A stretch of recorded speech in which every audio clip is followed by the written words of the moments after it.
नमस्कार दोस्तों, स्वागत है आपका ज्ञानोवा यूट्यूब चैनल पर। आज हम डिस्कशन करेंगे करंट अफेयर्स जो मासिक पत्रिका है प्रतियुक्ता दर्पण। तो प्रारंभ करते हैं। हमारा सेगमेंट वाइज डिस्कशन है। तो सर्वप्रथम हम राष्ट्रीय घटनाक्रम और अंतर्राष्ट्रीय घटनाक्रम को एक ही साथ डिस्कस करेंगे। फिर उसके बाद हम खेलकूद को अलग से, सामान्य ज्ञान जो जीके आता है उसमें आपकी नियुक्तियां हैं, देहांत हैं, ये सभी चीज़ें, पुरस्कार वगैरह सभी चीज़ें एक साथ उसमें करेंगे। और लास्ट सेगमेंट में हम लोग इकोनॉमी का सेक्शन, साइंस एंड टेक का और एनवायरनमेंट का करेंगे। तो हम प्रारंभ करते हैं, अपने पहले सेगमेंट की ओर चलते हैं। राष्ट्रीय घटनाक्रम, बिहार चुनाव।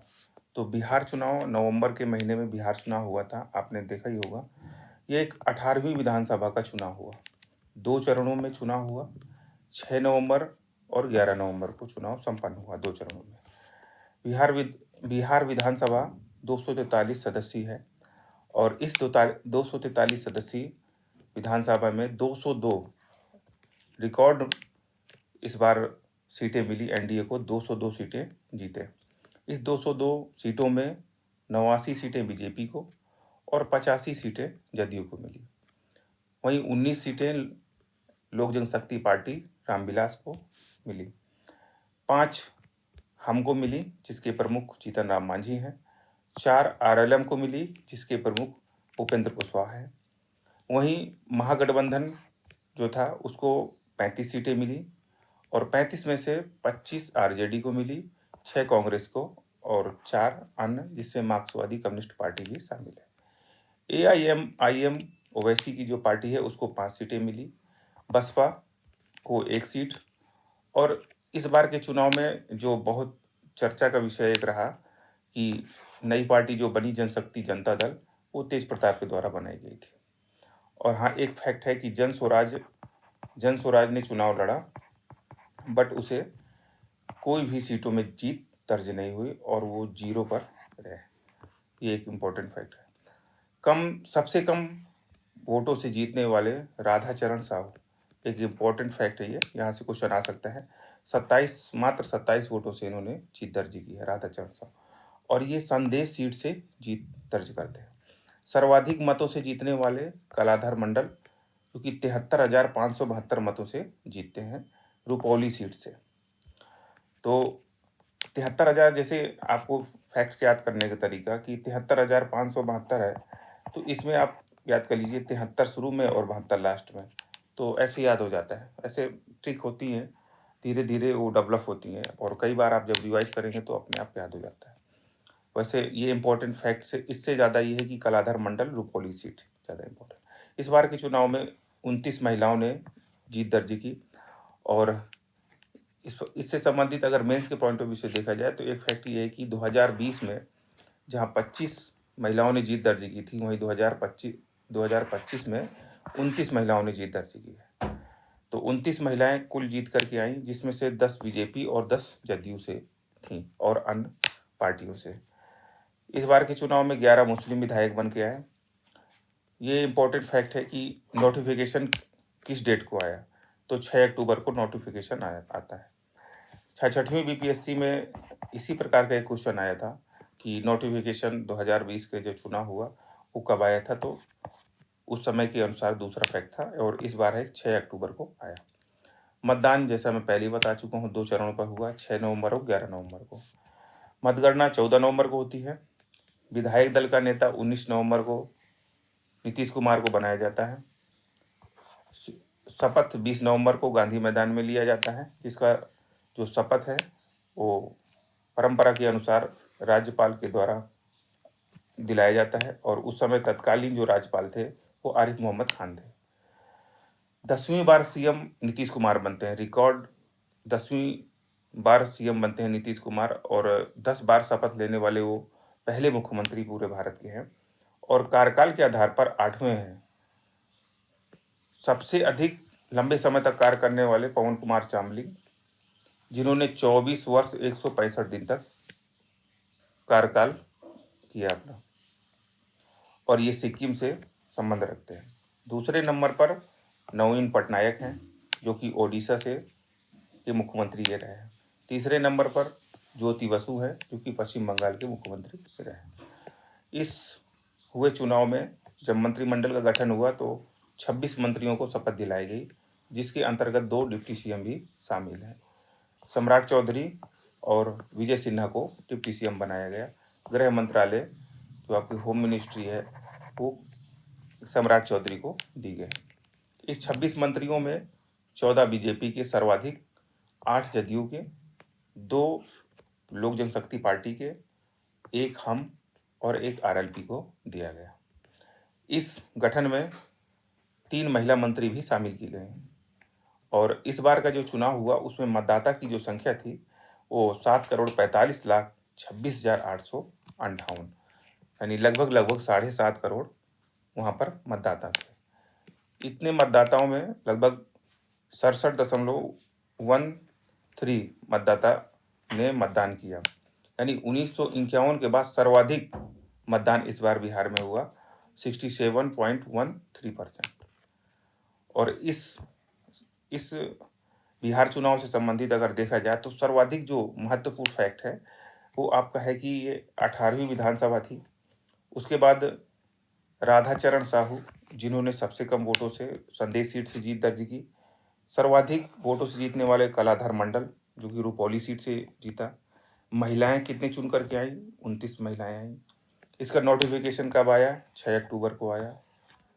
मतगणना 14 नवंबर को हुई। उसके बाद 10वीं बार सीएम बनते हैं नीतीश कुमार। और इसके बाद मतदान प्रतिशत कितना रहा? 67.13%। ये कुछ अति महत्वपूर्ण पॉइंट हैं। इस तरह से हमारा ये बिहार चुनाव संपन्न होता है। आगे चलते हैं। तो दिल्ली में आतंकी विस्फोट होता है। ये क्वेश्चन, ऐसा क्वेश्चन आने की संभावना ना के बराबर है, बट कभी किसी का मूड हुआ तो पूछ सकता है।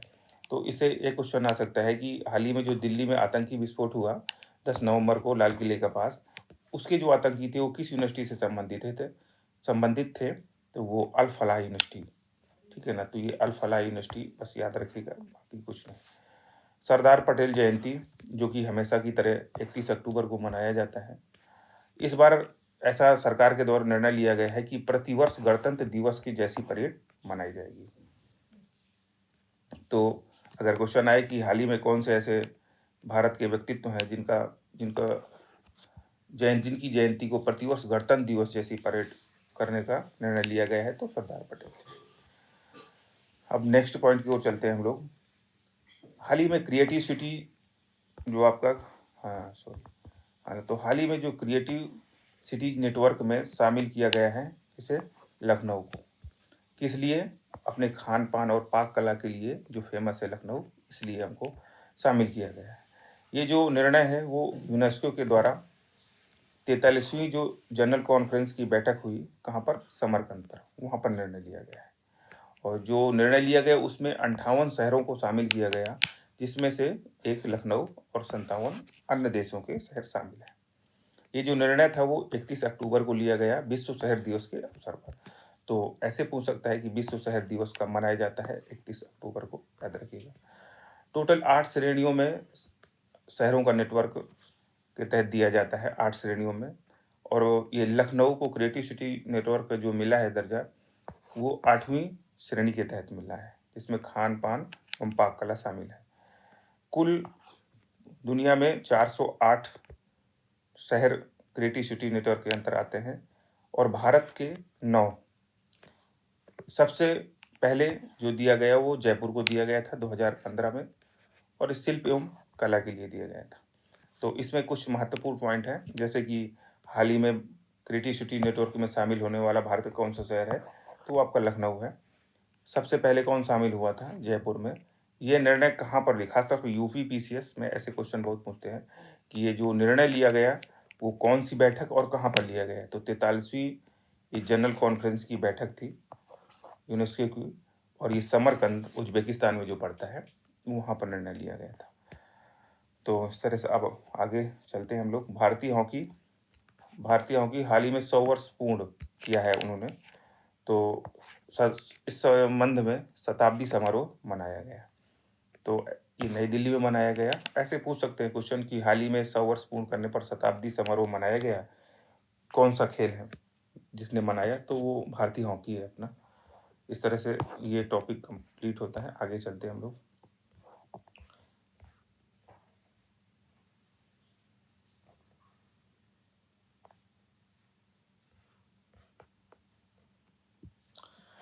राष्ट्रीय गीत वंदे मातरम। राष्ट्रीय गीत वंदे मातरम हाल ही में बहुत चर्चा में रहा है, आप लोगों ने देखा और सुना होगा।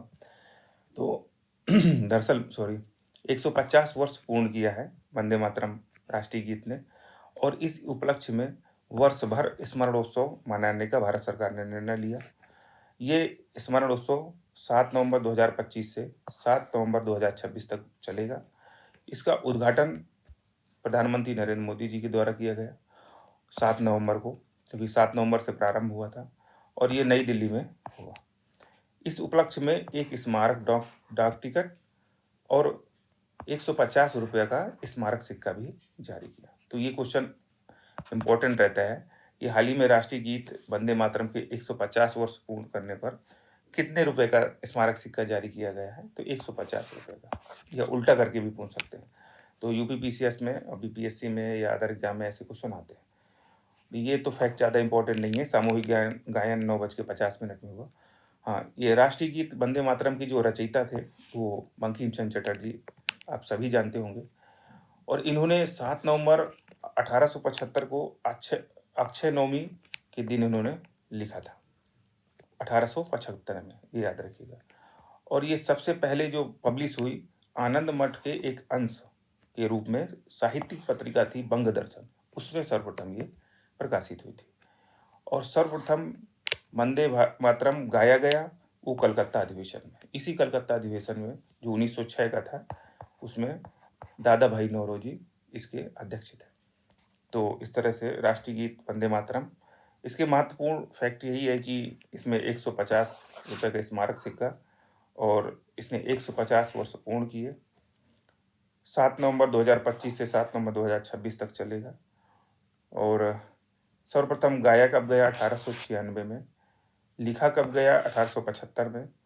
और ये आनंद मठ के एक अंश के रूप साहित्यिक पत्रिका बंग दर्शन में इसका प्रकाशन हुआ। ये इसके अति महत्वपूर्ण बिंदु हैं। आगे चलते हैं। राष्ट्रपति द्रौपदी मुर्मू हाल ही में राफेल फाइटर पर उड़ान भरने वाली ये भारत की प्रथम राष्ट्रपति बन गई है। ये 29 अक्टूबर 2025 को इन्होंने उड़ान भरी अंबाला वायुसेना स्टेशन से, और उस समय उनके पायलट थे अमित गेहानी। ठीक है, दूसरी महिला लड़ाकू विमान में, यानी राफेल फाइटर में तो ये पहली हैं, पर किसी भी लड़ाकू विमान में उड़ान भरने वाली ये दूसरी महिला है, क्योंकि इसके पहले प्रतिभा पाटिल जी ने सुखोई 30 में उड़ान भर चुकी थी। तो इस तरह से ये कोई भी लड़ाकू विमान में उड़ान भरने वाली ये दूसरी हैं, पर राफेल फाइटर में पहली है। ये महिला की दृष्टि से हो गया। लेकिन यदि पुरुष को भी जोड़ दिया जाए तो कोई भी राष्ट्रपति जो अगर देखा जाए तो राष्ट्रपति की दृष्टि से ये तीसरी राष्ट्रपति है लड़ाकू विमान में उड़ान भरने वाली, क्योंकि प्रथम अब्दुल कलाम जी ने 2006 में उड़ान भरी थी। तो इसके इम्पोर्टेंट फैक्ट यही है कि इन्होंने राफेल फाइटर पर उड़ान भरने वाली प्रथम राष्ट्रपति हैं। इम्पोर्टेंट पॉइंट है ये, क्वेश्चन आ सकता है।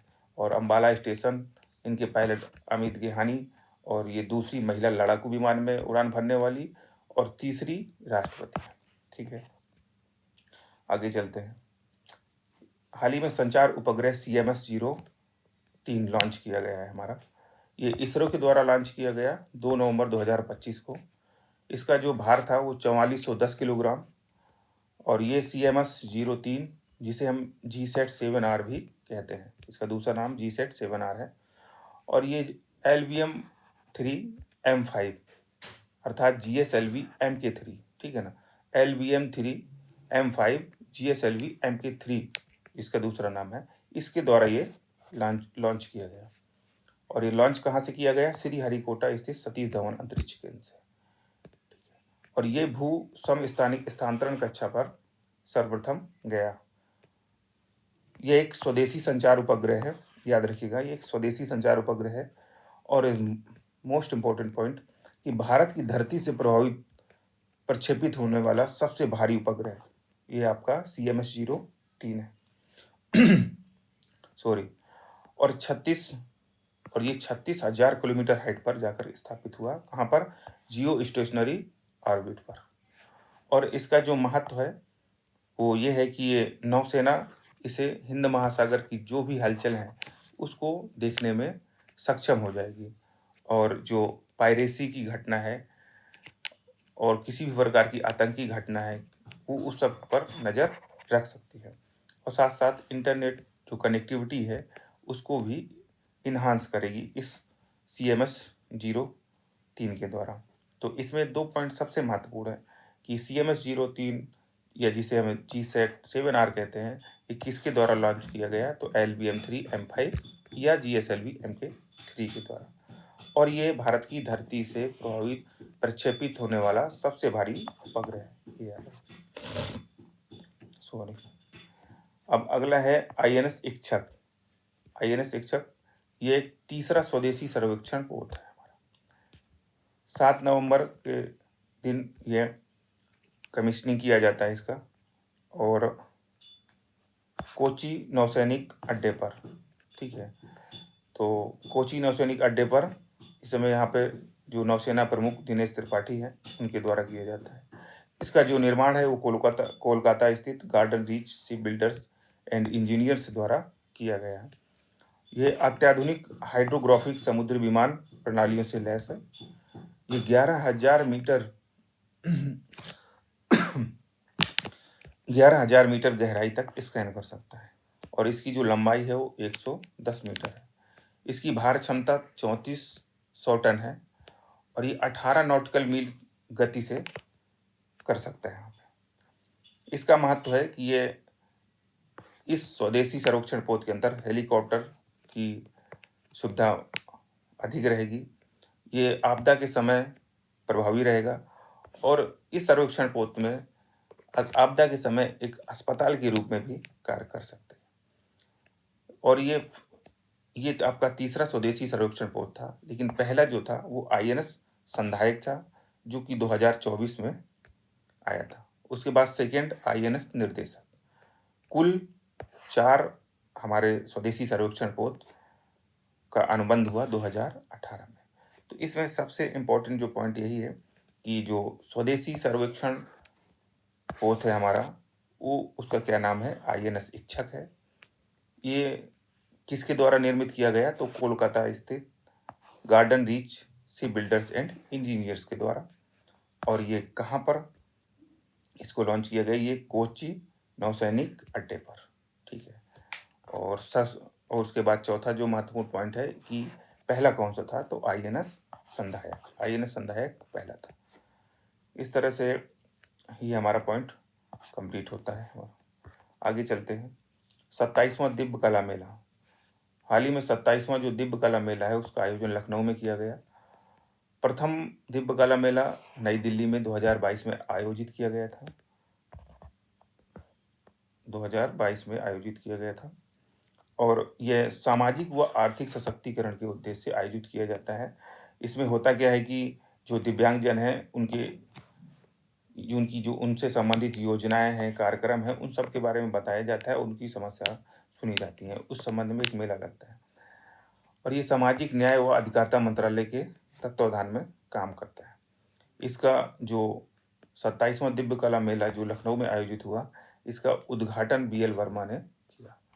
और BPSC के पॉइंट ऑफ व्यू से देखा जाए तो ये इम्पोर्टेंट फैक्ट है कि बिहार की राजधानी पटना में दिव्य कला मेला का आयोजन जो किया गया वो कौन से नंबर का था? तो 26वें नंबर का था, और ये अगस्त 2025 में किया गया था।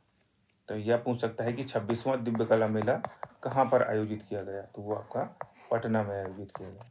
तो ये भी एक इम्पोर्टेंट है। तो इम्पोर्टेंट फैक्ट यही है, 27वां दिव्य कला मेला लखनऊ।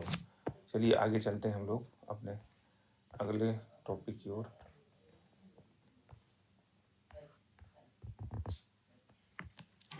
अगला टॉपिक है हमारा INS माहे। यह एक स्वदेशी निर्मित युद्धपोत है। लगभग 80% से अधिक हमने स्वदेशी रूप से इसे निर्मित किया है। ये कोचीन शिपयार्ड लिमिटेड कोची के द्वारा निर्मित किया गया है। मुंबई जो नौसेना यार्ड है उसमें इसका अवतरण किया गया, और 24 नवंबर 2025 को किया गया था। इसके जो अध्यक्ष थे जनरल उपेंद्र द्विवेदी। ये जो कार्यक्रम हुआ इसमें INS माहे को अवतरित किया गया। उसके अध्यक्ष थे जनरल उपेंद्र द्विवेदी। और ये पहला अवसर है जब थल सेना अध्यक्ष ने कमीशनिंग की थी, क्योंकि नौसेना का मामला है तो नौसेना प्रमुख या रक्षा मंत्रालय या रक्षा सचिव ऐसे लोग करते हैं, पर ये पहली बार ऐसा हुआ जब थल सेना अध्यक्ष ने कमीशनिंग की थी। माहे श्रेणी के ये जो INS माहे है वो माहे श्रेणी के anti submarine warfare shallow water craft का पहला युद्धपोत है, याद रखिएगा। और इस तरह से इस श्रेणी के लगभग कुल 8 हमको anti submarine warfare shallow water craft देखने को मिलेंगे, और इसका ये पहला है हमारा, ठीक है। और इसका जो नामकरण है INS माहे पौंडुचेरी, जो आपका पुडुचेरी है अब नाम, उसके एक तटीय शहर है माहे, उसके नाम पर किया गया है। इसका शुभंकर चीता है और इसका आदर्श वाहक साइलेंट हंटर्स है, और ये एक बारूदी सुरंग बिछाने में सक्षम है। तो इसके महत्वपूर्ण पॉइंट ये है कि हाल ही में स्वदेश निर्मित युद्धपोत कौन है, INS माहे। किसके द्वारा निर्मित किया गया है, तो कोचीन शिपयार्ड लिमिटेड, कोची के द्वारा। और कहाँ पर अवतरित हुआ, तो मुंबई नौसेना यार्ड में। और किसने किया, तो उपेंद्र द्विवेदी ने। उसके बाद इसका शुभंकर चीता और इसका आदर्श वाहक साइलेंट हंटर्स। ये कुछ अति महत्वपूर्ण पॉइंट्स थे हाल ही में। अब हम लोग अपने नेक्स्ट टॉपिक की ओर बढ़ेंगे। QS Asia ranking. ये लंदन स्थित जो QS अर्थात क्वेको रैली साइमंड्स, ये 2021 या 22 में UPPCS ने इस पर क्वेश्चन पूछा था, इसका फुल फॉर्म पूछा था QS का। तो क्वेको रैली साइमंड्स के द्वारा एशिया के जो यूनिवर्सिटीज हैं या हायर एजुकेशन इंस्टीट्यूट हैं उनसे संबंधित रैंकिंग जारी करता है, जिसे हम QS एशिया रैंकिंग कहते हैं। और ये total 1526 universities higher education institute पर आधार मानते हुए रैंकिंग जारी किया। और इसमें सबसे अधिक जो इंस्टीट्यूट हैं वो चाइना के हैं 394, दूसरे नंबर में भारत का 294, और भारत के टॉप 100 में 7, टॉप 200 में 20 और टॉप 500 में 66 संस्थान या विश्वविद्यालय हैं। एक बात ध्यान रखें कि शीर्ष 10 में भारत के कोई भी विश्वविद्यालय संस्थान नहीं है, कोई भी। शीर्ष 10 में सर्वाधिक हांगकांग के 5, चाइना के 3 और सिंगापुर के 2। देखिए इस लेक्चर और ये नोट्स जो है उसको अलग करके आप नहीं पढ़ सकते हैं। आपको यदि ये शॉर्ट नोट्स मिल जाती है तो आप समझ नहीं पाएंगे। अभी H5 लिखा है, C3 लिखा है, H2 लिखा है, तो आप नहीं समझ पाएंगे। तो जब इसको समझने के लिए, इसको पढ़ने के लिए, इसका यूटिलाइज करने के लिए आपको वीडियो देखना पड़ेगा। और वीडियो केवल देख लें और इसको पढ़े नहीं, उससे भी संभव नहीं है। तो वीडियो देखिए और इस नोट्स को बार बार रिवाइज कर लीजिए। सॉफ्ट नोट्स है, ये आपको टेलीग्राम पर मुफ्त मिलेगी।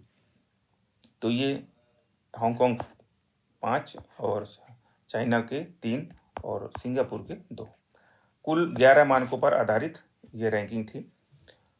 विश्व मतलब एशिया की दृष्टि से विश्व में एशिया के जितने भी संस्थान थे उसमें नंबर 1 पर यूनिवर्सिटी ऑफ हांगकांग, जिसने 100 में से 100 स्कोर प्राप्त किया। दूसरे नंबर पर पेकिंग यूनिवर्सिटी चीन, और तीसरे नंबर पर नानयांग टेक्निकल यूनिवर्सिटी सिंगापुर। अगर एशिया रैंकिंग में भारत की स्थिति देखा जाए तो IIT दिल्ली को 59वां स्थान प्राप्त हुआ, IISc बेंगलुरु को 64वां स्थान प्राप्त हुआ, IIT मद्रास को 70वां स्थान प्राप्त हुआ। ठीक है, तो अगर एशिया रैंकिंग में भारत में देखा जाए तो पूछा जाए तो नंबर 1 पे आपका IIT दिल्ली है, नंबर 2 पे IISc बेंगलुरु और नंबर 3 पे IIT मद्रास है। इसमें महत्वपूर्ण पॉइंट यही है कि ये जो QS एशिया रैंकिंग है वो किसके द्वारा जारी की जाती है, तो लंदन स्थित क्वेको रैली साइमंड्स के द्वारा जारी की जाती है। और इसमें शीर्ष 10 में भारत का कोई भी नहीं है, ठीक है। सर्वाधिक चीन, दूसरे नंबर पर भारत 294, और एशिया में सबसे नंबर 1 पर यूनिवर्सिटी ऑफ हांगकांग है। और एशिया रैंकिंग में भारत की स्थिति IIT दिल्ली सबसे अच्छी स्थिति में है, 59वें स्थान पर। ये अति महत्वपूर्ण पॉइंट हो गया। अहमदाबाद अभी हाल ही में चर्चा में रहा। हाल में राष्ट्रमंडल खेल की मेजबानी मिली है किसको? अहमदाबाद को। ये आपका 24वां राष्ट्रमंडल खेल होगा और ये 2030 में इसका आयोजन किया जाएगा। और ये जो निर्णय लिया गया ग्लासगो, ठीक है ना, ग्लासगो में लिया गया, ठीक है, 26 नवंबर 2025 को। अहमदाबाद ने बीट किया किसको? अबुजा शहर को। नाइजीरिया का अबुजा शहर है, ये भी इस दौड़ में था कि मेजबानी मिल जाए, पर इसको नहीं मिला और अहमदाबाद को मिल गया। 100वां वर्ष होगा राष्ट्रमंडल खेलों का जब भारत में 2030 में आयोजित होगा। सर्वप्रथम 1930 में हैमिल्टन कनाडा में आयोजित हुआ था, जिसमें 72 देशों ने इसमें वर्तमान में 72 देश हैं राष्ट्रमंडल खेलों में। और राष्ट्रमंडल खेल इस खेल में वही देश सम्मिलित होते हैं जो कभी में कभी ब्रिटिश के उपनिवेश रहे हैं। भारत ये दूसरी बार खेल का आयोजन किया जा रहा है। तो इससे पहले भारत में 2010 में 19वां राष्ट्रमंडल खेल का आयोजन हो चुका है। तो इसका मोस्ट इम्पॉर्टेंट जो पॉइंट है तो यही है कि हाल ही में राष्ट्रमंडल खेल की मेजबानी किसे मिली है? अहमदाबाद को मिली है। कौन से नंबर का है? तो 24वां नंबर का। कब होगा? 2030 में होगा। बस ये 3 पॉइंट है। सबसे ज़्यादा तो यही आपसे पूछा जाएगा। 4 स्टार का क्वेश्चन आपको यही है। अहमदाबाद राष्ट्रमंडल खेलों की मेजबानी किसे मिली? अहमदाबाद को मिली। अगले पॉइंट पर चलते हैं। तेजस विमान। हाल ही में दुबई एयर शो के अंतर्गत एक विमान दुर्घटनाग्रस्त हो गया जिसका नाम तेजस विमान है और इसके तहत कमांडर नामान स्याल की मृत्यु हो गई, शहीद हो गए। ये दुबई एयर शो की बात करें तो ये द्विवार्षिक एयर शो है और ये संयुक्त अरब अमीरात के दुबई शहर में होता है। ये विश्व का सबसे बड़ा विमान प्रदर्शनी है और ये 1986 से लगातार चल रहा है और ये 5 दिन कार्यक्रम चलता है। इस बार की जो थीम है वो द फ्यूचर इज हेयर। तो इसमें इम्पोर्टेंट पॉइंट यही है कि दुबई एयर शो का जो थीम है वो क्या है? तो द फ्यूचर इज हेयर। तो यही मोस्ट इम्पॉर्टेंट है आपका। आगे चलते हैं। राष्ट्रपति या राज्यपाल मंजूरी संबंधी एक विधेयक था, ठीक है। तो दरअसल इसको बताऊं इसके पहले इसका बैकग्राउंड बता देता हूं कि हुआ क्या कि दरअसल संविधान आर्टिकल 200 में प्रत्येक राज्य के राज्यपाल को, गवर्नर को ये संवैधानिक अधिकार है कि जब किसी विधानसभा के द्वारा पारित बिल जब राज्यपाल के पास पहुंचता है तो उसके पास 4 ऑप्शन होते हैं, ठीक है। 4 ऑप्शन होते हैं। पहला ऑप्शन होता है तो उसको मंजूरी दे दे, या तो उसको रोक दे, मंजूरी ना दे रोक दे, या तो उसको रोक दे, या तो उसको प्रेसिडेंट के लिए विचारार्थ रख ले और राष्ट्रपति के पास भेज दे किसी खास मामले को लेकर के। और चौथा जो ऑप्शन होता है उसके पास कि इसको वापस कर दे, यानी विधानसभा को ही वापस कर दे। लेकिन ये उस स्थिति में हो सकता है जब ये केवल साधारण विधेयक क्योंकि धन विधेयक और संविधान संशोधन विधेयक पर ऐसा कोई अधिकार नहीं है कि वो वापस कर दें विधानसभा को। अब इस मैटर पे हुआ क्या, ये आपका संवैधानिक अधिकार राज्यपाल का, और घटना है आपके तमिलनाडु की। तमिलनाडु में क्या हुआ कि लगभग 10 से अधिक विधेयक थे जो राज्यपाल के पास पेंडिंग थे और बहुत समय से पेंडिंग थे। इस संबंध में जो तमिलनाडु गवर्नमेंट है वो चली गई आपके सुप्रीम कोर्ट, और सुप्रीम कोर्ट ने निर्णय दिया कि कोई भी बिल को 3 महीने से अधिक नहीं रख सकता राज्यपाल, ठीक है। या तो उसे मंजूरी देनी होगी, नहीं वापस करना होगा, जैसा होगा, 3 महीने से अधिक नहीं। और ये जो निर्णय दिया गया था 2 न्यायाधीशों की पीठ ने दिया था और ये जो निर्णय है इसको फिर से पलट दिया गया। 5 न्यायाधीशों की जो पीठ थी उन्होंने कहा कि ये समय सीमा जो है 3 महीने की, ये निर्धारित नहीं की जा सकती।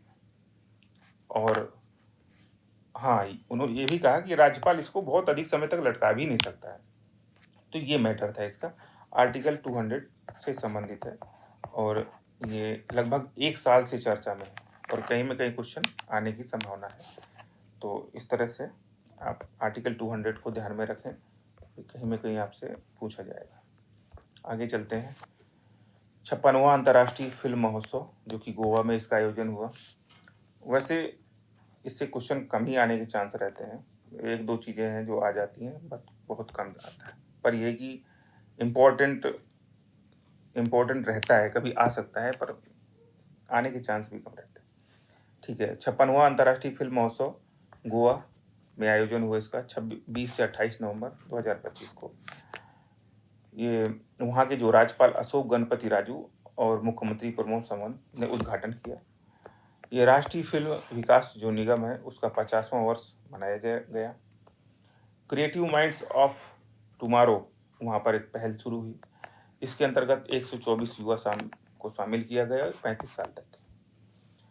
इसमें उद्घाटन जो फिल्म थी वो द ब्लू ट्रेल थी। समापन film a useful ghost. Focus country Japan. Partner country Spain. Spotlight country Australia. Jury के जो अध्यक्ष थे राकेश मेहरा। सर्वश्रेष्ठ फिल्म स्किन ऑफ यूथ और इसकी जो निर्देशक थे एस्ले मेफेयर। सर्वश्रेष्ठ निर्देशक सर्वश्रेष्ठ फिल्म स्किन ऑफ यूथ। सर्वश्रेष्ठ निर्देशक संतोष दवाखर। सर्वश्रेष्ठ अभिनेता उवीमर रियोस। अपोइट के लिए दिया गया इनको, अपोइट जो फिल्म है उसमें इनको मिला। सर्वश्रेष्ठ अभिनेत्री जारा सोफिया। विशेष पुरस्कार दिया गया अकिनोला को विशेष पुरस्कार दिया गया। इसके बाद इसके जो डेब्यू डायरेक्टर हैं वो करण सिंह त्यागी हैं। सर्वश्रेष्ठ डेब्यू डायरेक्टर गांधी पदक सेफ हाउस नॉर्वे को दिया गया। ये मोस्ट इम्पॉर्टेंट फैक्ट है आपका कि international film festival personality of the year का पुरस्कार किसे मिला, वो रजनीकांत को मिला। ये इम्पोर्टेंट है आपका। सर्वश्रेष्ठ जो वेब सीरीज है वो आपकी बदिस बेनिटेज सीजन 2 को दिया गया है। तो 56वां अंतर्राष्ट्रीय फिल्म महोत्सव गोवा में आयोजित हुआ और इसके उद्घाटन film the blue trail. Focus country Japan. Partner country से स्पेन। स्पॉटलाइट कंट्री ऑस्ट्रेलिया और सर्वश्रेष्ठ फिल्म स्किन ऑफ यूथ। सर्वश्रेष्ठ अभिनेता उवीमर रियोस। सर्वश्रेष्ठ अभिनेत्री Zara Sofia. Personality of the year Rajinikanth. ये आपके महत्वपूर्ण पॉइंट हो जाते हैं। तो इस तरह से ये आपका राष्ट्रीय घटनाक्रम कंप्लीट होता है। अब हम लोग चलते हैं अंतर्राष्ट्रीय घटनाक्रम पर। अंतर्राष्ट्रीय घटनाक्रम पर चलेंगे, ठीक है। तो अंतर्राष्ट्रीय घटनाक्रम पर जो पहला आपका टॉपिक है पीएम की भूटान यात्रा। ये पीएम के जो भूटान यात्रा है वहाँ पर वहाँ के प्रधानमंत्री जिग्मे खेसर नामग्याल वांगचुक हैं, नरेंद्र मोदी जी गए और मुलाकात हुई 11 से 12 नवंबर को। चौथी यात्रा थी 11 वर्षों में, यानी कि प्रधानमंत्री रहते हुए अभी तक 11 वर्ष हो गए और इसमें चौथी बार उन्होंने भूटान की यात्रा कर दी। 17वां जन्म दिवस था किसकी, ये आपके जिग्मे खेसर नामग्याल वांगचुक। 1020 मेगावाट की पुना सांगाछू सेकेंड जो जल विद्युत परियोजना है, ठीक है, ये भारत के सहयोग से ही विकसित की जा रही है। इसका भी उद्घाटन किया गया प्रधानमंत्री नरेंद्र मोदी जी के द्वारा। और ये एक विशेष बात है कि जैसे देशों में जीएनपी, जीडीपी, एनएनपी ये होता है, उसी तरीके से ये हैप्पीनेस को ध्यान में रखते हुए ग्रॉस नेशनल हैप्पीनेस इंडेक्स भी जारी करता है। ये भूटान एक ऐसा देश है। ये 13वीं पंचवर्षीय का संबंध जो योजना है उसका संबंध भूटान से है। प्रधानमंत्री नरेंद्र मोदी और भूटान के प्रधानमंत्री के बीच में 3 समझौते हुए, ठीक है ना, और 4,000 करोड़ का रियायती ऋण, 4,000 करोड़ के रियायती ऋण देने की पेशकश भी प्रधानमंत्री के द्वारा किया गया। भारत को बिजली निर्यात करेगा, ठीक है ना। और ये जो आपकी अभी 1020 की जो है, इससे पहले 1200 मेगावाट की पुना सांगछू फर्स्ट जो थी जल विद्युत परियोजना, वो बन करके कंप्लीट हो चुकी है। ये भी भारत के सहयोग से हुई थी। वाराणसी में भूटानी मंदिर या बौद्ध मठ बनेगा। भारत ने उसके लिए जो जमीन है वो अनुदान में दिया है। असम के हाथीसार में एक जांच चौकी बनेगी, ये एक इम्पोर्टेंट फैक्ट। तो इसमें ज़्यादा इम्पोर्टेंट फैक्ट नहीं है, पर ये जैसे कि 1020 मेगावाट की पुना सांगछू जो सेकेंड जल विद्युत परियोजना है, इसका संबंध किससे है? तो भूटान से है ये। और ये उसके बाद 4,000 करोड़ का रियायती ऋण, ठीक है। और वाराणसी में भूटानी मंदिर या बौद्ध मठ का निर्माण, ठीक है। तो ये कुछ इंपॉर्टेंट पॉइंट है। अब आगे चलते हैं। राष्ट्रपति की अंगोला व बोत्सवाना यात्रा 8 से 13 नवंबर के बीच 2 अफ्रीकी देश की राष्ट्रपति की पहली यात्रा है। यानी कोई भी राष्ट्रपति जाता था अफ्रीकी देश तो एक ही देश की यात्रा करता था, पर इस बार पहली बार ऐसा हुआ है जब लगातार 2 अफ्रीकी देश की एक साथ यात्रा की गई। वो पहली बार किसी राष्ट्रपति द्वारा की गई है। सबसे पहले अंगोला की यात्रा हुई, और ये अंगोला जो है वो अफ्रीकी संघ जो है उसका अध्यक्ष भी है। यहाँ के राष्ट्रपति जो है जुआओ लोरेंको हैं। और हाल ही में भारत और अंगोला के बीच जो राजनयिक संबंध है उसकी 40वीं वर्षगांठ मनाई गई। तो ऐसे भी क्वेश्चन आ जाता है कि कौन सा देश है जिसके साथ भारत की 40वीं वर्षगांठ राजनयिक संबंधों की मनाई गई? तो अंगोला। और ये अंगोला स्वतंत्रता की 50वीं वर्षगांठ मना रहा है। इसकी राजधानी लुआंडा है, ये जरूर याद रखिएगा, क्योंकि जितनी भी यात्राएं होती हैं उससे संबंधित जो राजधानियां होती हैं उसको किसी भी एग्जाम में राजधानी के रूप में पूछ लेता है। लुआंडा राजधानी है। और लुआंडा अंगोला ने घोषणा की है कि हम लोग इंटरनेशनल जो बिग कैट अलायंस है उसमें शामिल होंगे। भारत का जो पहले ही ग्लोबल बायोफ्यूल्स अलायंस है उसमें शामिल होंगे। और इसके बाद कुछ क्षेत्र हैं जिसमें सहयोग करने की बात कही है, जैसे मत्स्य पालन है, जलीय कृषि, कृषि एवं वाणिज्यिक दूतावास, ऐसे चीज़ों पर करें। वहाँ पर एक प्रोग्राम हुआ, उसमें अफ्रीका की सबसे जीवंत लोकतंत्र कहा राष्ट्रपति ने, उनकी थोड़ा सा बड़ाई भी किया। और इस अंगोला की एक खासियत है कि यहाँ पर 39% महिलाएं सांसद हैं यहाँ की संसद में, ठीक है। तो आगे हमारा बोत्सवाना है। बोत्सवाना की राजधानी गैबोरोन, इसके राष्ट्रपति ड्यूमा गिडोन। और ये किसी राष्ट्रपति की पहली यात्रा, आज तक बोत्सवाना कोई भी राष्ट्रपति भारत का नहीं गया, और ये पहली बार ऐसा हुआ है जब बोत्सवाना गया। और इसमें सबसे मोस्ट इम्पोर्टेंट पॉइंट है कि 8 चीते बोत्सवाना। अब चीते लेना था तो भाई जाना ही पड़ेगा, तो 8 चीते बोत्सवाना के द्वारा दिया जाएगा भारत को। और 3 डिग गोसी एक वहाँ पर है, तो उसको श्रद्धांजलि दिया गया। 3 डिग गोसी है कि इसमें वहाँ पर जनजातीय 3 नेता है, तो उनकी एक अपनी प्रतिमा है 3 जनजातीय नेताओं की, तो वहाँ पर श्रद्धांजलि दिया गया, तो उसको 3 डिग गोसी बोलते हैं। अब थोड़ा सा ये प्रोजेक्ट चीता की बात आई है तो देख लेते हैं। दरअसल प्रोजेक्ट जो चीता है तो ये चीतों से संबंधित है, क्योंकि भारत में 1952 में चीते विलुप्त हो गए थे। तो ये बोत्सवाना एक्चुअली यहाँ पर क्या हुआ है कि थोड़ा पीडीएफ सही से बन नहीं पाया, पर क्या कोई बात नहीं, मैं आपको सब बता दूंगा। तो प्रोजेक्ट जो चीता है, तो इसके तहत अभी जो हाल ही में बोत्सवाना ने 8 चीते देने की बात कही। तो दरअसल क्या है कि बोत्सवाना एक गढ़ माना जाता है, ठीक है। इसमें लगभग 30%, ठीक है, टोटल 7100, लगभग 7100, ठीक है, नया कट करके लिख देते हैं, 7100 चीते पाए जाते हैं, जिसमें लगभग 30% अकेले बोत्सवाना पाया जाता है। और भारत में 1952 में विलुप्त हो गए थे चीते। भारत ने सर्वप्रथम जो चीता लिया गया भारत के द्वारा वो नमीबिया से भारत ने 8 चीते लिए। और उसके बाद जो 8 चीते लिए उसको भारत नामीबिया के कूनू नेशनल पार्क में भारत के वहाँ पर स्थापित किया।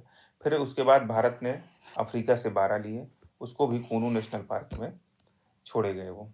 अब बोत्सवाना से 8 लिया गया है। तो इस सभी मिला करके जो कुछ मरे भी हैं, तो वर्तमान में 27 हमारे पास चीते हैं, जो कि 24 हमारे कूनू नेशनल पार्क में है, और 3 हमारे जो 3 है वो आपके गांधी सागर जो हमारा अभ्यारण्य है उसमें रखे गए हैं। तो ये स्थिति है।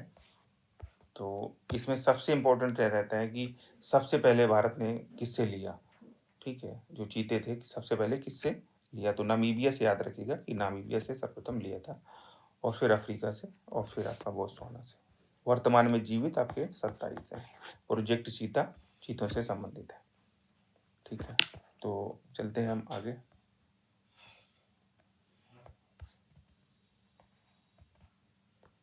चलिए,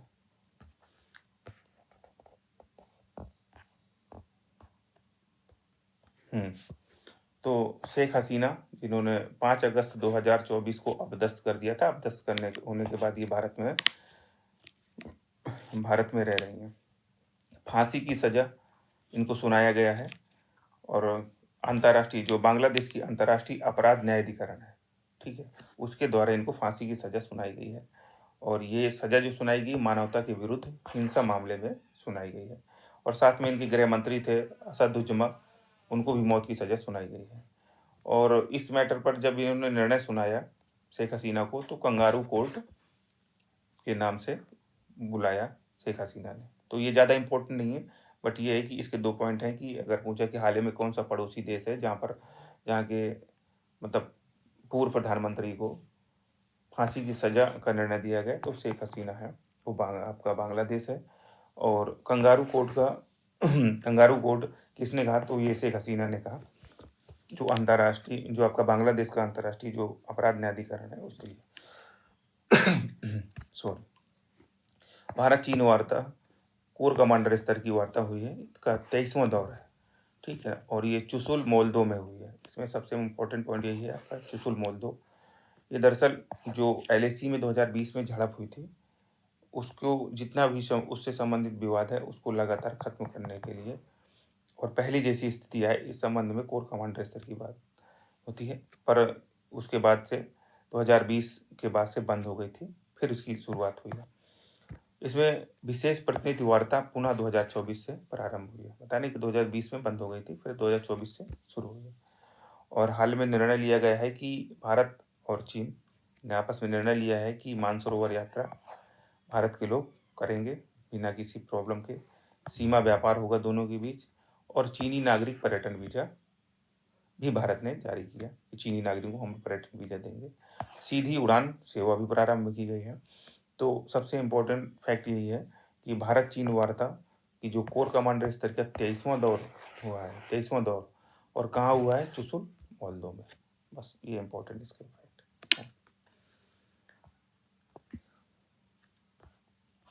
अगला हम देखते हैं G20 सम्मेलन। G20 सम्मेलन तो वित्तीय मुद्दों पर, ठीक है ना, जितनी भी फिनेंशियल इश्यूज रहते हैं उस संबंधित एक अंतर सरकारी मंच है और ये 20वां G20 सम्मेलन है। दक्षिण अफ्रीका के जोहान्सबर्ग में इसका इस बार आयोजन किया गया 22 से 23 नवंबर में। ये साउथ अफ्रीका में पहली बार G20 का सम्मेलन हुआ है। 19वां जो हुआ था वो रियो डी जेनेरो में हुआ था और 18वां भारत में 2023 में हुआ था। ये अभी हाल में एग्ज़ाम, चाहे UPPSC का हो, BPSC का हो, अदर एग्ज़ाम का हो, ये सब में ट्रेंड हो गया है कि जैसे पहले वाले पूछ लेते हैं कि 19वां कहाँ हुआ, रियो डी जेनेरो में। अब भारत में हुआ एक बार तो उसके लिए तो हमेशा ये क्वेश्चन बना ही रहेगा कि भारत में कब G20 का सम्मेलन हुआ था, तो ये 2023 18वां हुआ था। और जो 3 सम्मेलन है ये इब्सा राष्ट्र में लगातार हुआ। इब्सा मतलब इंडिया, ब्राज़ील, साउथ अफ्रीका में हुआ। इसके अध्यक्ष सिरिल रामफोसा, क्योंकि ये दक्षिण अफ्रीका के प्रमुख हैं इसलिए सिरिल रामफोसा इसके अध्यक्ष थे। इसका जो विषय है एकजुटता, समानता व स्थिरता। मोस्ट इम्पोर्टेंट पॉइंट है कि G20 का जो विषय था क्या था, वो एकजुटता, समानता व स्थिरता है। नरेंद्र मोदी ने G20 में 12वीं बार शिरकत किया। आगामी अमेरिका के मियामी डोराल में आयोजन होगा G20 का।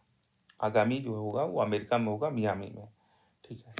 G20 ट्राइका का मतलब होता है जहाँ पर हो रहा है, ठीक है, सम्मेलन, जहाँ पर हुआ 1 साल पहले और जहाँ पर होगा, तो तीनों को मिला करके ट्राइका बनता है। तो इस बार ट्राइका में था आपका साउथ अफ्रीका और हुआ कहाँ पर 1 साल पहले, ब्राज़ील में, और होने वाला कहाँ पर है, USA में। तो तीनों को मिला करके ट्राइका बनता है। तो G20 ट्राइका में 3 देश सम्मिलित है। उपस्थित पर इस बार क्या हुआ कि अमेरिका की उपस्थिति नहीं हुई। दरअसल क्या था कि जो दक्षिण अफ्रीका में हो रहा था, पहली बार हो रहा था, तो वहाँ पर काले और गोरों से संबंधित मुद्दे रहते हैं। तो गोरों के विरोध से संबंधित कुछ चीज़ें वहाँ पर यह था कि पहले से कि वो आएगी घोषणा पत्र में, तो इसका विरोध करते हुए अमेरिका इस सम्मेलन में उपस्थित नहीं हुआ। और साथ में जब अमेरिका नहीं गया तो पावरफुल जो नेशन है, पुतिन और जिनपिंग उसके जो प्रमुख हैं, इन्होंने अपने छोटे जो राजनेता हैं उनको भेजा, पर ये स्वयं नहीं गए। तो जिनपिंग भी नहीं आया और पुतिन भी नहीं आया। इसके सदस्य 19 राष्ट्र और यूरोपियन यूनियन और अफ्रीकन यूनियन, ठीक है ना। तो इनके सदस्यों में कौन कौन से हैं? 19 राष्ट्र हैं, तो यूरोपियन यूनियन और अफ्रीकन यूनियन। इस बार पहली बार ऐसा हुआ कि घोषणा पत्र हमेशा बाद में आता था, लेकिन पहली बार ऐसा हुआ कि प्रथम सबसे पहले घोषणा पत्र को ही जारी कर दिया गया। प्रधानमंत्री नरेंद्र मोदी जी ने संबोधन दिया।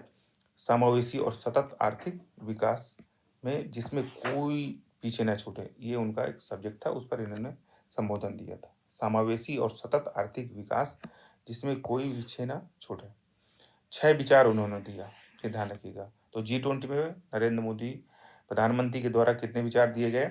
6 विचार। सर्वजन हिताय सर्वजन सुखाय, ये याद रखिएगा कि जो आपका AI है, ठीक है ना। अभी AI का समिट आगे के जो आपको मैगजीन के नोट्स का डिस्कशन करेंगे, तो उसमें AI का समिट हो चुका रहेगा दिल्ली में। पर उसकी जो थीम है सर्वजन हिताय सर्वजन सुखाय है, मोस्ट इम्पॉर्टेंट रहेगा आगे भी किसी भी एग्जाम में, ठीक है। और ये अमेरिका की शांति योजना किससे संबंधित है? यूक्रेन से। तो ये इंपॉर्टेंट फैक्ट है कि जो अमेरिका की शांति योजना है वो किस देश से संबंधित है, या शांति योजना यूक्रेन से संबंधित किस देश की है? अमेरिका की है। किसके लिए है? यूक्रेन के लिए, ठीक है ना। तो ये गैवेल होता है जिसका अध्यक्षता का प्रतीक होता है, ये सौंपा जाता है वर्तमान जो अध्यक्ष होता है, जैसे दक्षिण अफ्रीका, उसके द्वारा आगे आने वाले जो वर्ष में जहाँ आयोजित होना है उसके अध्यक्ष को। पर इस बार अमेरिका की उपस्थिति ही नहीं, तो फिर ये नहीं दिया गया इस बार। और ये इम्पोर्टेंट पॉइंट जहाँ से एग्जाम में आने की पूरी संभावना है कि ये ACITI, ठीक है ना, ACITI एक ये Australia Canada India technology innovation partnership build की गई, ठीक है, जिसका शॉर्ट फॉर्म है ACITI। और ये जो बिल्ड की गई कहाँ पर? G20 सम्मेलन के अंतर्गत ही बिल्ड की गई थी। और 22 नवंबर को बिल्ड की गई। और इसमें ऑस्ट्रेलिया के प्रधानमंत्री एंथनी एल्बनीज, कनाडा के मार्क कार्नी और भारत के नरेंद्र मोदी शामिल है। तो ये जरूर याद रखें कि ACITI का फुल फॉर्म क्या है? Australia Canada India technology innovation partnership. और ये प्रौद्योगिकी को बढ़ावा देने से संबंधित है। G20 के समय पर किया गया, ठीक है। और इसके एक बार हम लोग सदस्य देख लेते हैं, बहुत ही सरल तरीके से याद करने का ट्रिक है। वैसे इसके जो पहले का है वो छूट गया है, इसे मिस हो गया है, तो देख लेते हैं हम लोग। तो पहले इधर आपको एक बना के दिखा देते हैं दरअसल, ठीक है। तो ये आपका साउथ अमेरिका का कॉन्टिनेंट है, ये आपका ये साउथ अमेरिका कॉन्टिनेंट है, ये आपका नॉर्थ अमेरिका कॉन्टिनेंट है, ठीक है।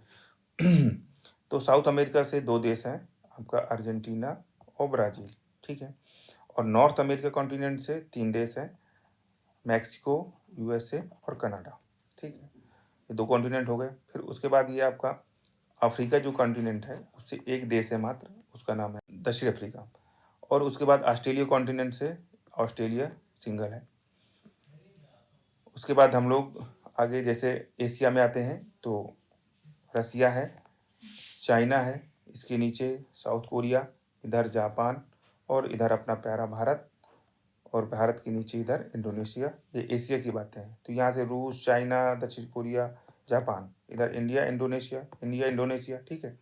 और ये अब हम लोग यूरोप की तरफ चलेंगे, तो यहाँ पर सऊदी अरब और तुर्की है। तो सऊदी अरब पहले गए, फिर तुर्की, फिर हम यूरोप की तरफ जाएंगे। तो यूरोप में 4 देश शामिल हैं आपके, ये आपका ब्रिटेन, ये जर्मनी, फ्रांस और इटली। इस तरह से आपकी 19 कंट्री आ गई। और आपका फिर अफ्रीकन यूनियन है और यूरोपियन यूनियन है, ये आपका हो गया। तो बहुत ही सरल तरीके से आप इसके सदस्य याद कर सकते हैं कि साउथ अमेरिका कॉन्टिनेंट में 2 हैं, फिर नॉर्थ अमेरिका कॉन्टिनेंट 3, फिर दक्षिण अफ्रीका में, क्योंकि दक्षिण अफ्रीकी क्या है कि अफ्रीकन यूनियन का एक रिप्रेजेंटेटिव रहता है, तो इसलिए केवल ये देश एक ही कर दिया है। और ऑस्ट्रेलिया से फिर आप अपने एशिया से देख लीजिए, फिर उसके बाद यूरोप की तरफ चलिए, तो बीच में आपको सऊदी अरब एशिया का ही, और इधर दोनों के बीच का जो क्षेत्र है वो आपका तुर्की मिलेगा, फिर आप यूरोप देख लीजिएगा। तो इस तरह से हमारा ये कंप्लीट होता है। शायद ये 2 बार ये PDF में सम्मिलित हो गया है। अब हम लोग आगे चलते हैं। ये आपका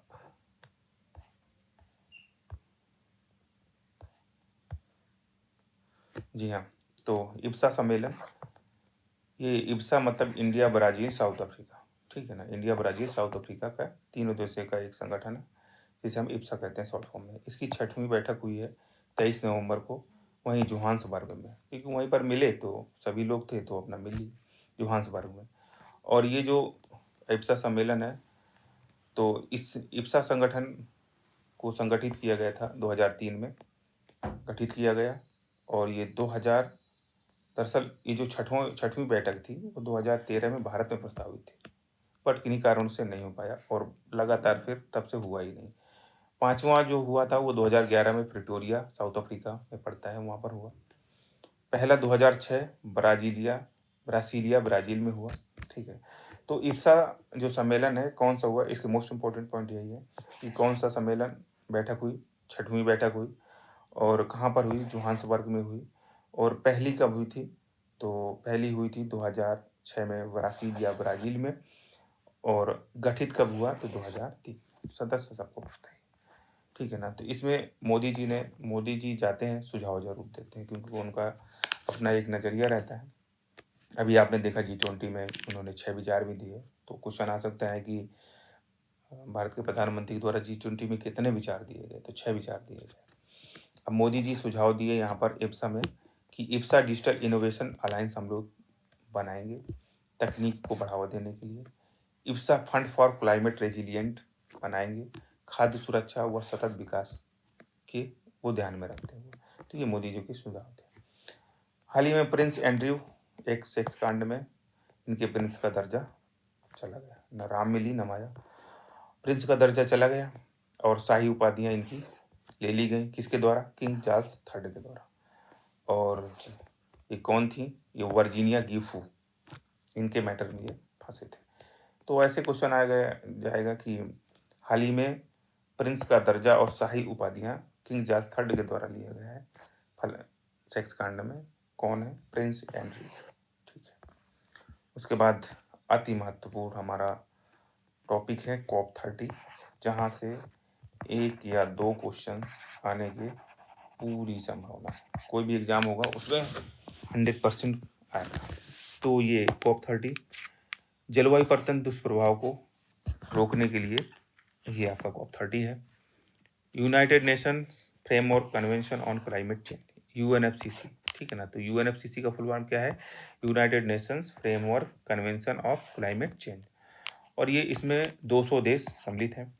30वां सम्मेलन हो रहा है, तो इसलिए इसको COP30, COP का मतलब होता है कॉन्फ्रेंस ऑफ पार्टीज, ठीक है ना? तो कॉन्फ्रेंस ऑफ पार्टीज का मतलब COP, और 30 का मतलब 30वां सम्मेलन है, तो इसलिए COP30 बोल देता है, ठीक है ना? ध्यान रखिए। और ये 10 से 22 नवंबर के बीच आयोजन हुआ। ये कहाँ पर हुआ, बेलम, ब्राज़ील। ये एकदम 4 स्टार का क्वेश्चन है आपका, ठीक है। बेलम, ब्राज़ील में इसका आयोजन हुआ।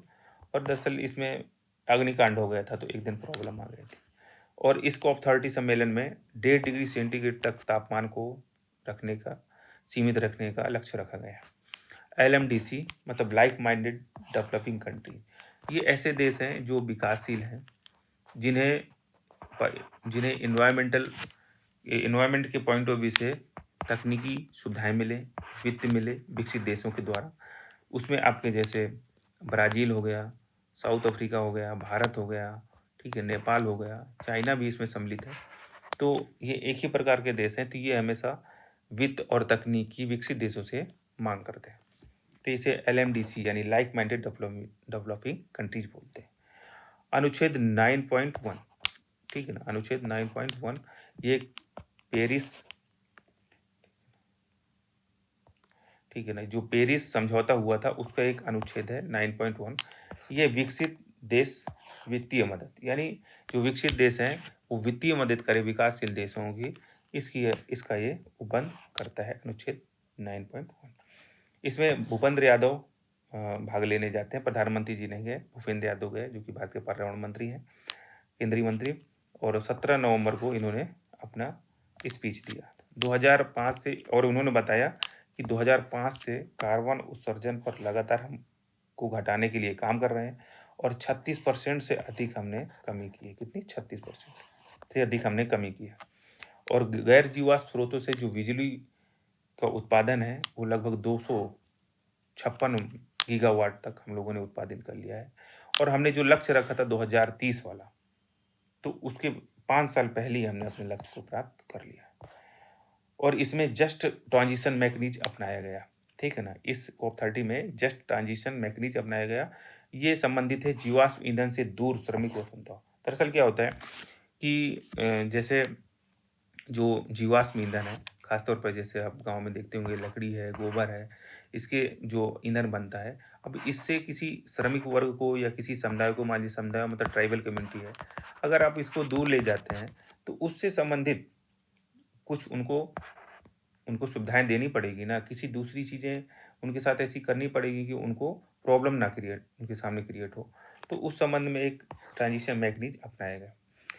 1.5 डिग्री सेंटीग्रेड लक्ष्य निगरानी के लिए, क्योंकि 1.5 डिग्री सेंटीग्रेड सीमित करना है निगरानी के लिए, ग्लोबल ग्लोबल इम्प्लीमेंटेशन ट्रैकर, ठीक है ना, ये आपका जो है शुरू किया गया।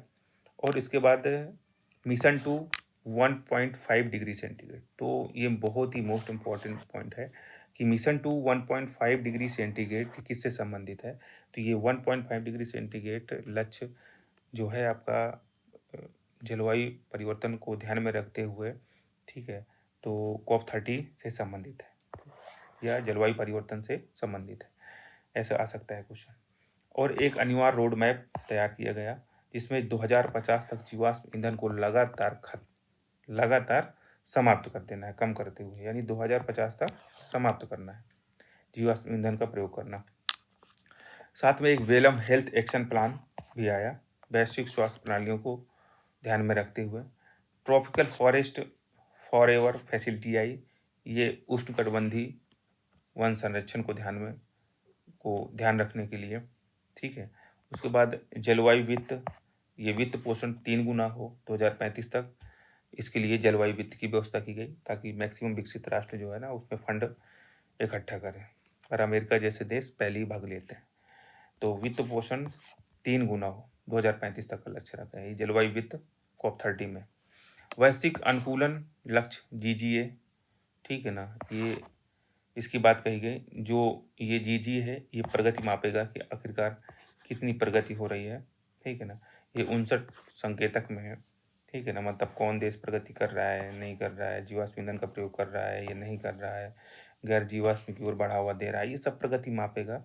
ये 59 संकेतकों पर निर्भर है। और GGA वैश्विक अनुकूलन लक्ष्य COP31 तुर्की में होगा, ठीक है ना। तो अगला अध्यक्ष या अगला जो आयोजन है COP31 का वो तुर्की में होगा।